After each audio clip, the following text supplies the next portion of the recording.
I'm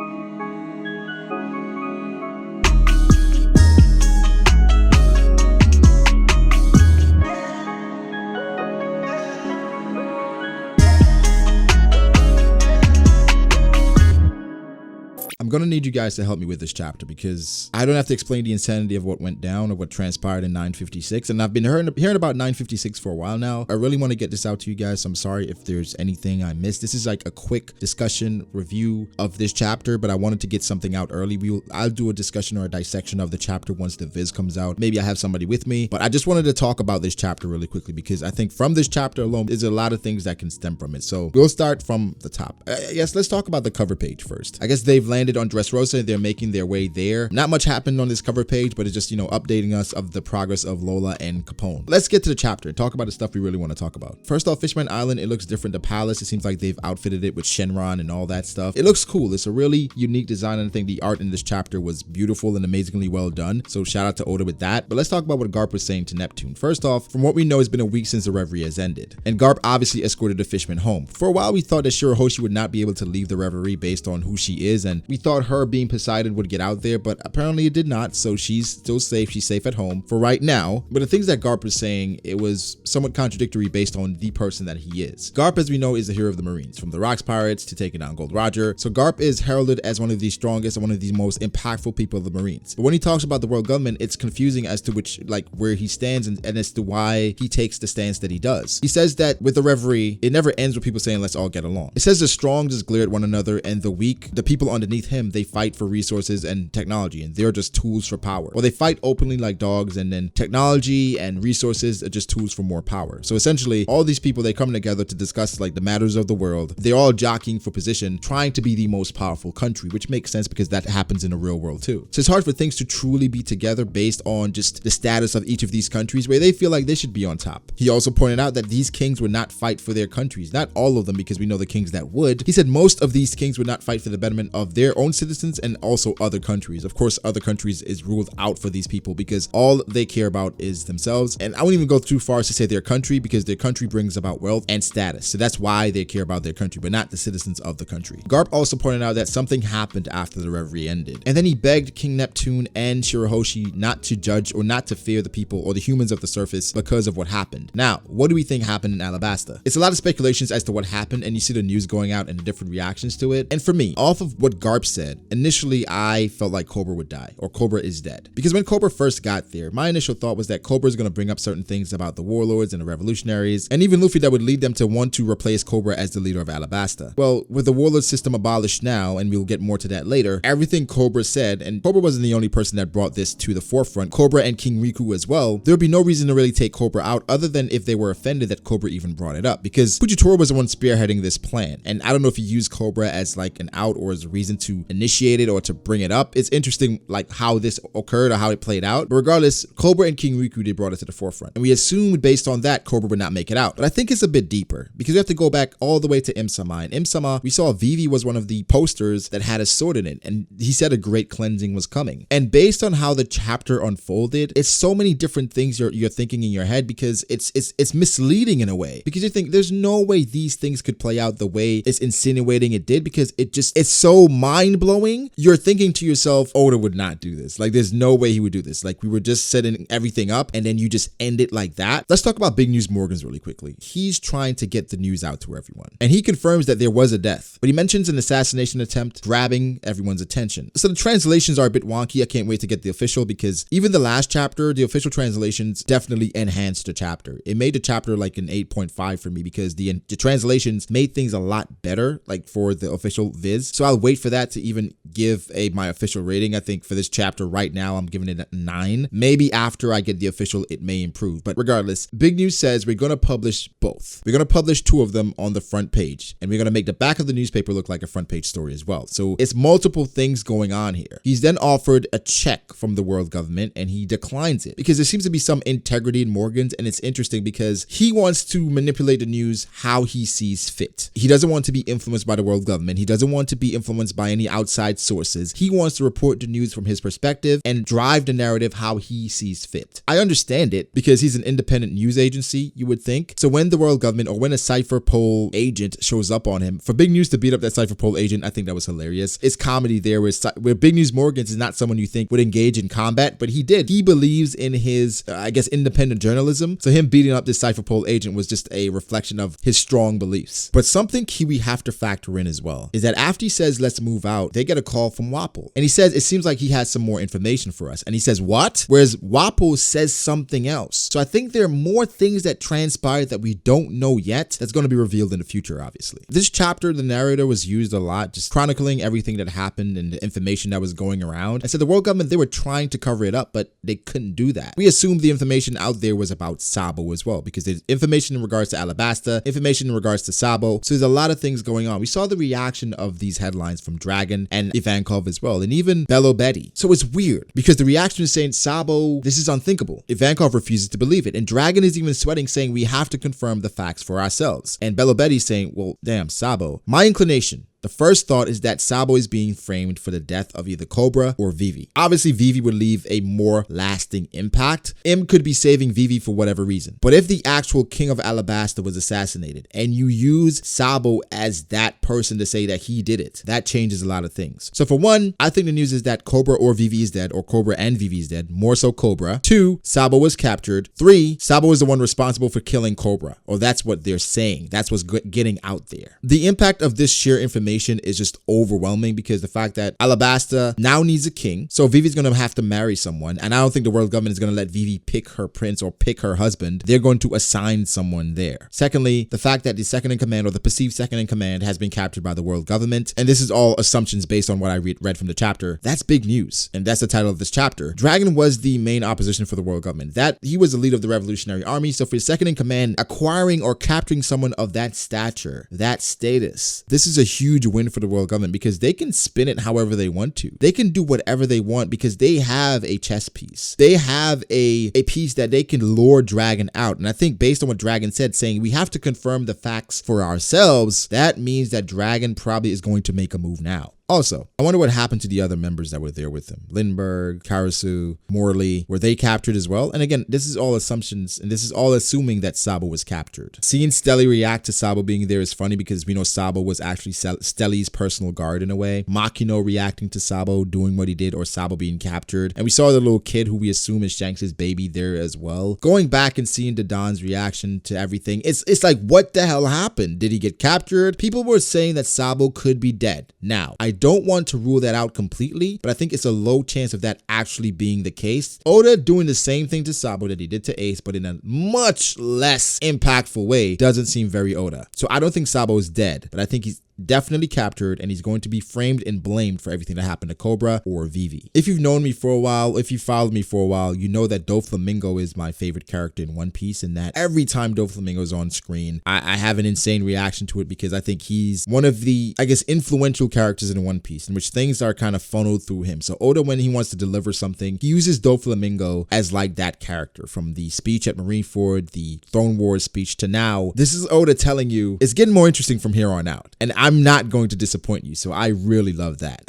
So many plot points. Okay, so Blackbeard, he's now setting out. Instead of it landing in the hand of the Marines, I'd rather much take it for myself. What does this mean? First off, it could be the Devil Fruit if Sabo is indeed dead, of the Marimaro no Mi. It could be something at Alabasta because Alabasta right now we know is in flux because a death happened and there's something going on in regards to them. Garp wouldn't have the tone that he did and say things to Riku or Neptune like he did if something important didn't happen. Maybe Blackbeard knows something about the ancient weapon in Alabasta because we know the poneglyph is there, but as far as like where the actual ancient weapon is, we're not sure. What if it's Shirahoshi, and knowing that Shirahoshi's back in Fishman Island, he could make a move to take or acquire her. But there's something that he's setting out to take. It could be completely unrelated from the Reverie stuff, and it's something separate, but he's using this moment to make a move on the world government because of how in flux they are. I feel like I've talked so much about things that's transpired, and it's so much more still to get to. Kobe's in the great chapters, because Kobe's in the Luffy bounty reveal chapter as well, I believe, when we found out he was escorting Vivi, and he had that dope moment in which he kind of misdirected the torpedo. Great stuff. stuff. Kobe's talking to someone and he says the mess that was created, it'll be impossible for them to clean up with the combined force of all the Marines in the world. He references, the thing that they were discussing before and that the soldiers won't be able to make a move like they planned. So initially, I think him and whoever he's talking to at the time, they have a plan. But based on everything that's transpiring, they don't have enough soldiers. The person he's speaking to, who is the perceived person that helped Law in the previous chapter, said it's a good thing that Wano isn't allied with the world government right now. And I kept trying to work out, like, why is this a good thing that Wano isn't allied with the world government? I guess because things are just separate, so they can make moves on things and the world government doesn't have to be involved outside of this person. But this person is delivering information to Kobe. They mentioned Big Mom arriving on Onigashima, and it's weird because, well, it's not weird because the Marines, they said they were looking forward to the pirates fighting amongst one another. So they expected Big Mom and Kaido to somehow take each other out or to weaken themselves, weaken each other. Yeah, but this person breaks the news and says, yeah, about the whole clash between Big Mom and Kaido, they decided to team up, and we go to the next page and it's X Drake. Now, the huge thing here, this is probably one of the most major things because this chapter had a lot. I think in regards to information, probably the most impactful in Wano so far, but I think 925 was actually better as far as enjoyment. X Drake, he is Marine HQ Secret Special Forces, the Sword Captain. Guys, where do we go from here? It's a lot of things that you can go down the rabbit hole with. We were talking about it on stream because I live react to the chapters every time they come out, as soon as they come out on BRUHHH This. So if you want to be a part of that, go subscribe to that channel. One of the things we talked about was Kizaru on Sabo. He almost gave up X Drake saying, hey, Rear Admiral X Drake. Oh, I mean, former Rear Admiral X Drake. Almost blew his cover. Another thing is Law talking to X Drake saying, how many people have you actually killed? Which implies that Law had some perception of X Drake, or he had some inclination that something was off with X Drake. So X Drake being an actual special forces or working with the Marines, I actually like it a lot. When we think about X Drake and then how he wasn't out for vengeance versus Doflamingo, him seeking out Kaido, he has a duty. And for him, those simple things didn't matter. But I think X Drake, based on this, is a lot stronger than we expect him or think he is. We know for someone to be, the special forces captain, he's a Rear Admiral, obviously. Rokushiki has been used. Rokushiki has been learned, I should say. So I can't wait to see exactly what X Drake is going to do. But everything throughout Wano, Hawkins saying that X Drake is acting weird. He even mentions to X Drake that you have a certain purpose, or we're not sure of your purpose in Wano. So X Drake and how he's been moving throughout the One Piece world, it makes sense for him to be a special forces person, which is interesting. Another thing though, Sword,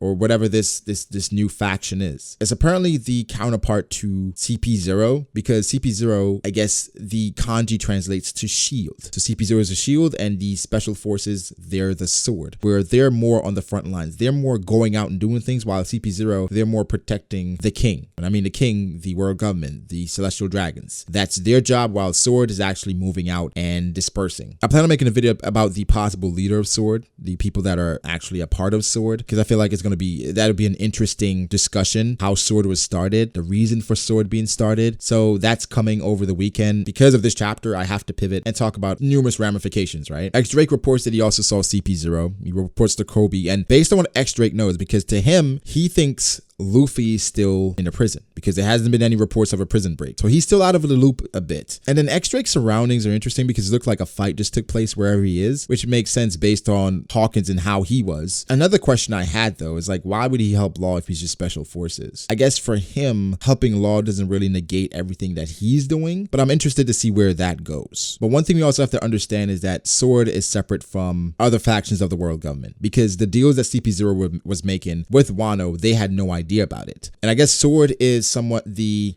quote-unquote good version of CP0, where CP0, they're the darkness of the world government, where Sword, they're trying to be the light. The fact that Kobe's a part of it as well speaks volumes. Also, Kobe has gotten a rank increase. Apparently, he's now a Rear Admiral. Remember, X Drake was a Rear Admiral. Kobe was a captain the last time we saw him. I'm not sure if back then was a mistranslation. I doubt it. But now he is a Rear Admiral. What's more interesting is where Kobe's headed. X Drake asked him, like, where are you going right now? He said, I'm on my way to the Island of Women to capture the pirate Empress Boa Hancock. Oh my God. I'm not sure how strong Kobe is now. Hancock, from what we know, is a pretty formidable fighter. I assume for her to be on commander level, second, third commander level. If she had a fight with Smoothie, I would say it would be a great fight. For Kobe to defeat someone like Hancock, and I don't think he's a superior officer going there. I think there are other people with him, somebody stronger as well. But if he's the one to take out Boa Hancock, it makes sense. When I say makes sense, not power scaling wise, obviously, legacy wise. Oda has to start to build Kobe's legacy, and for him to take out someone like Boa Hancock, it creates an interesting scenario with Luffy, because we know how Luffy feels about Hancock. That's his close friend. She helped helped him out a lot in regards to saving Ace, even after Ace died. Kobe, that's someone that he views as a counterpart, a rival that's, you know, growing. And the fact that a new faction was started and Kobe is a part of it makes sense in regards to like the new world government. I anticipate when the old world government is kind of abolished, or the old faction is just eradicated, like all the old people are rooted out, and then Kobe is kind of implanted as like one of the figureheads of the new world government. The people and the members of this faction, they're going to be elevated as well and be key cogs in this faction, key cogs in the world government, because they're trying to make a better world. We saw how they reacted to CP0 still making deals with Wano. It's counterintuitive based on what happened also, because Shichibukai has been abolished. And if you're still making deals with pirates, why would you cancel that system? It's weird. People around the world, they're reacting saying like, this is one of the three main powers, right? Are we going to be all right? People are saying teaming up with pirates was never a good idea. The group should have been disbanded ages ago. So the world government, they're making strides on one end, but on the back end with CP0 and the deals with Wano and Kaido, they're going backwards. It's just the same thing. So they have to get rid of that dark piece of the world government for them to actually move forward. But the thing is, that dark piece involves Celestial Dragon, CP0. It's a long way to go to get to that place. We see Buggy as well, and Buggy's surrounded because now he's no longer a warlord. Now they're telling him he's a regular pirate, and they're there to capture him. And Buggy's like, come on, man. Like, just because Doflamingo and Crocodile acted out of line doesn't mean you can take it out on us. Like, where's your honor? Which is funny coming from a pirate. When Buggy's telling everybody to get prepared, you know, get ready to fight. And of course, Buggy's planning on hightailing it out of there. So that's Buggy. Buggy's being Buggy. I think one of my favorite panels from this chapter, though, is Mihawk, and Mihawk actually being surrounded on Kuraigana Island. Listen, I'm not sure who's there to capture Mihawk, but you have anything less than an admiral, it's not happening. You need an admiral plus,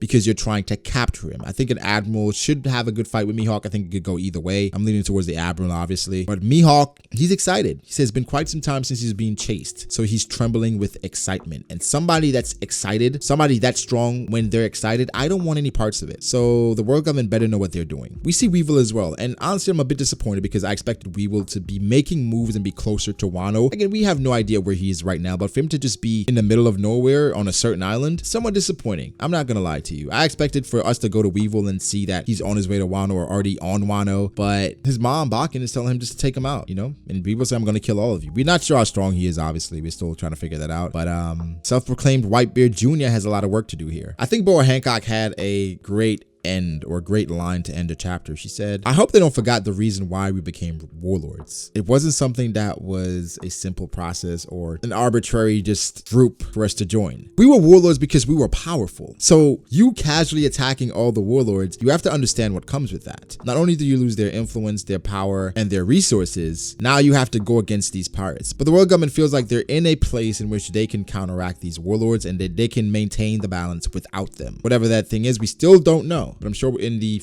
upcoming chapters we may find out or get some more information in regards to it. But this chapter was good, man. This chapter was really good. Again, I'm going to drop another video on this chapter. Leave your thoughts below. What did you think about 956? Leave your top 3 things you got from 956, or the top 3 things you liked from 956. Amazing chapter. For me right now, 9 out of 10. But leave your thoughts below. What did you think? Like the video if you did. Subscribe to the channel for more content like this. A lot more shit this weekend. This chapter was too good to not talk about it even more. So again, like the video, subscribe. I'll catch you guys in the next one. Peace.